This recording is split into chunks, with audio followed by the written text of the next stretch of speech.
Hey everyone, James Smith here, the Tattoo Butcher. Today we're going to be covering off how to bone a pork belly and also how to make bacon in our very own backyard. Pork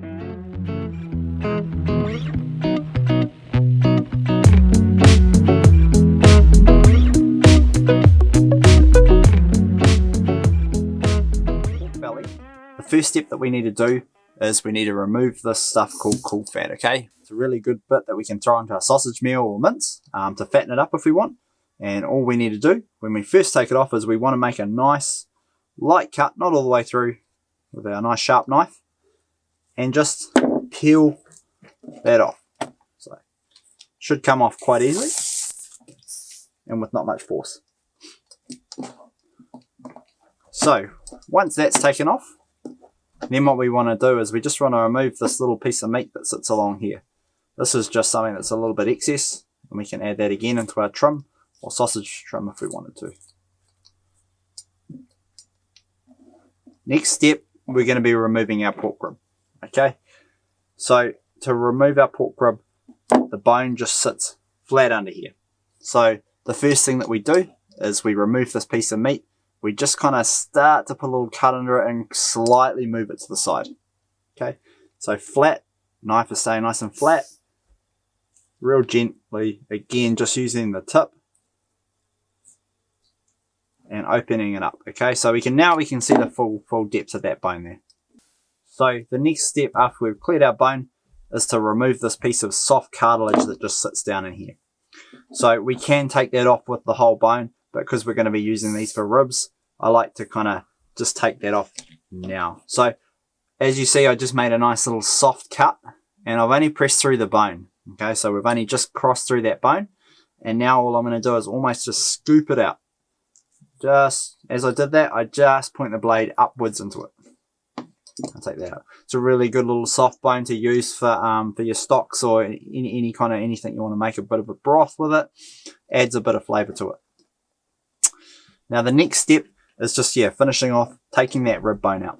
So what I like to do is I flip it upside down or skin side up, and I kind of peel the corner back a bit there, and then that kind of opens up the bone and gives us a chance to run the tip of the knife flat against that rib. Obviously, if you're wanting some meatier pork ribs, we'd probably leave that piece of meat sitting on the top and we'd just seam it out. But today we're going to be making bacon, so I want to make sure we've got as much meat on that belly as possible. So just going to go all the way to the end, flip it back over, we're pretty much out there, and we're just going to remove that soft cartilage bone out. Okay, I always check for little bits of cartilage under here to make sure that we have got everything out, which we have. It's just a little bit of excess fat there we'll take out. I think we're pretty good. So we're left with now our boneless pork belly and our pork rib. If we were wanting to use that for ribs, we would square it up. Again, these bones are quite soft, the cartilage. You won't be able to cut through these, but the soft bone is quite easy to cut through. And then I would square that up again. And then we've got a nice square rib that we can use. So, for making bacon, it's entirely up to you how you like your bacon, whether you like the skin on, or we can take the skin off, which is my kind of favourite. I like a little bit of flavour and I like that fat, but I just don't like the little bit of chewiness that it gives. So I'm going to take that skin off, and all I'm done here is I've flipped it over and I'm just kind of pressing my knife, peeling back the meat off the fat just to get it started. This is probably the hardest part about doing the bacon, is getting that skin off without taking too much fat off, because we still want the fat on the top.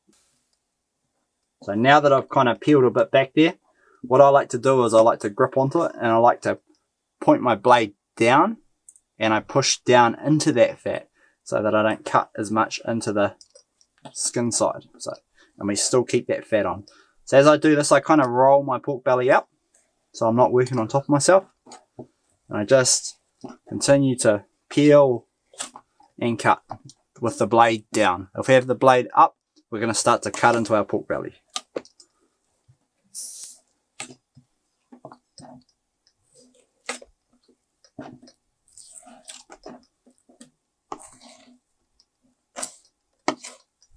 Cool. So I've removed our skin. We can use that for pork crackling if we wanted to. Again, utilise every part of the animal. And then we're just going to go check and make sure that we've got all that skin off, which it looks like we have. Now, using the smaller pig, we didn't get as fat a pork belly. So these little straggly bits on the end here, we're just going to square off. Okay. Pork belly makes great sausages again, or great minstrel. And that's pretty much it. So now that we've boned our pork belly, taken the skin off, we're ready to make our bacon. So the mix that I'm using today is a sweeter mix, okay? And this can be turned into a savoury mix if you like, but today we're going to be using maple syrup to sweeten it up. All I'm using today is 200 grams of kosher salt, 100 grams of sugar, 50 grams of pink salt, and then topping it with maple syrup, like I said. If you're wanting to make it more savoury, you can eliminate that maple syrup.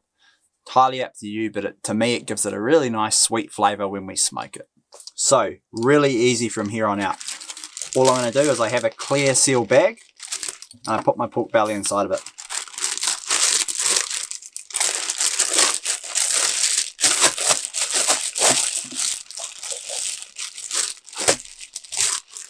Once we've put the pork belly inside of it, I'm just going to grab my mix of salt, pink salt and sugar, and I'm just going to spread it evenly on each side, shaking it out, and then I rub it in, okay, making sure that all the sides are covered.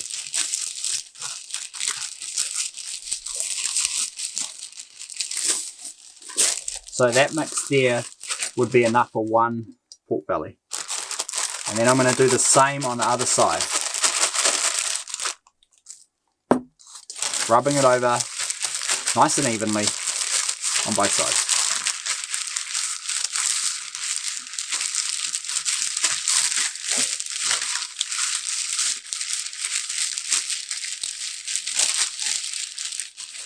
So once you've done that, again, it's an extra additive if you want it. Put your maple syrup, and you can go nice and heavy on this. I usually use about a half a bottle if I'm doing one pork belly. So I'll go both sides again.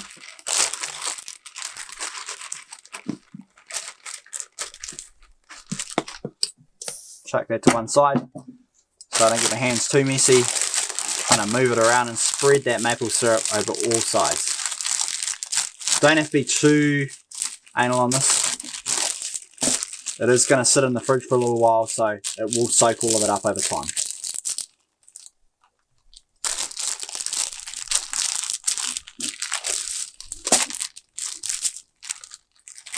So once we've mixed all that together, we're just going to try push all the air out of it, and then we're going to zip it up, and then from here on out we want to leave it in our fridge for 7 days. So each day you want to be flipping it over, so it's getting that nice sweet taste out of the maple syrup, and it's picking up all the juice that's coming out of the pork belly, and it's mixing it back through.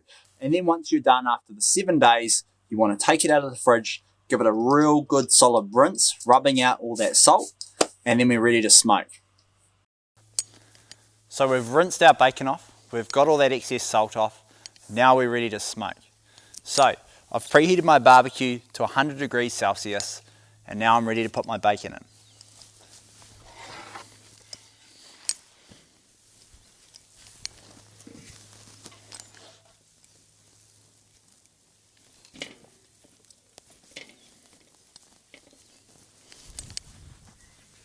Generally, I'm looking at smoking this for around 2 hours. It's not an overly thick pork belly, so we don't want to over smoke it. And we also don't want to overcook it. So 2 hours at around about 100 degrees Celsius, and we're going to be good to go, ready to slice. So our bacon's been in the smoker now for 2 hours. We're basically ready to take it out, rest it for a little bit, and then slice it nice and thin, ready to serve, ready to fry.